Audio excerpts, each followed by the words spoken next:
Hi, it's Kiffin Lobates here, and today I thought I would talk a bit about some DeFi protocols that I came across a month ago or so, because I think they illustrate some of the DeFi principles very, very nicely. And the other thing is that initially when I came across it, the valuation of one of the tokens in the protocol didn't make sense to me until I thought about it for a bit more. So the background to this is that Ethereum currently uses Ether, and at the moment the price of Ether is about $1,800 per coin, and in the future Ethereum is going to move to Ethereum 2.0, and that's going to have a whole load of new features, including sharding, so that transaction speeds are improved, and it uses proof of stake rather than proof of work.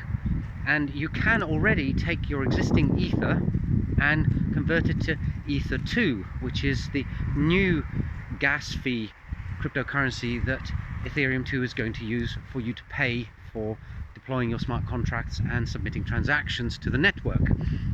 Now, the issue with Ethereum 2 is that when you convert your Ethereum native cryptocurrency, Ether, to Ether 2, now that's hard to understand. When you convert your Ether to the new form of Ether, namely Ether 2, then the Ether 2 is locked up, and you won't be able to spend it for another year or two, depending on how quickly the Ethereum crew get their act together and actually roll out Ethereum 2.0. And as a result, a DeFi protocol sprung up in order to allow people to gain access to their Ethereum 2. The reason why you would convert your Ether to Ethereum 2 is that you get rewards for locking your Ether up, and it's about 6 or 7% per year. So it's not an amazing return by cryptocurrency standards, but it's not terrible compared to banking interest rates. And the protocol that I was talking about is called AETH. It's an ERC20 token, and it allows you to effectively buy Ether 2 but then sell it again later. So it's a way of unlocking your locked up Ethereum 2 in some ways. And what surprised me was when someone very kindly gave me a bunch of AETH, I noticed that the price of AETH was about 95% of the price of Ether. And I was thinking, well, that's strange, because they're basically one-to-one convertible. Surely they should be the same. And then when I thought about it a bit longer, it finally struck me that, you are paying a premium for having the liquidity and flexibility of converting your Ether to Ether 2 and then back again. And that premium, unsurprisingly, is very close to the interest rate that you get for just locking your Ethereum up as Ethereum 2 for the next year or two.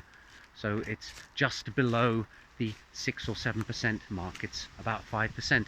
So when you think it through, it does actually make economic sense, but initially when you come across it, it's a little bit counterintuitive.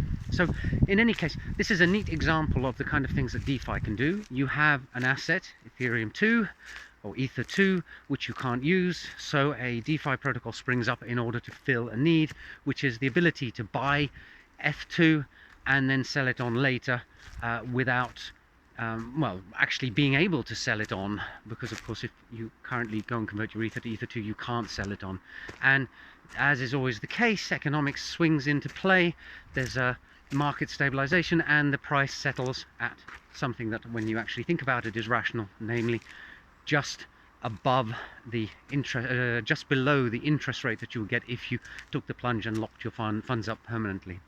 So I think it's a neat example of how DeFi works and how it progresses and evolves.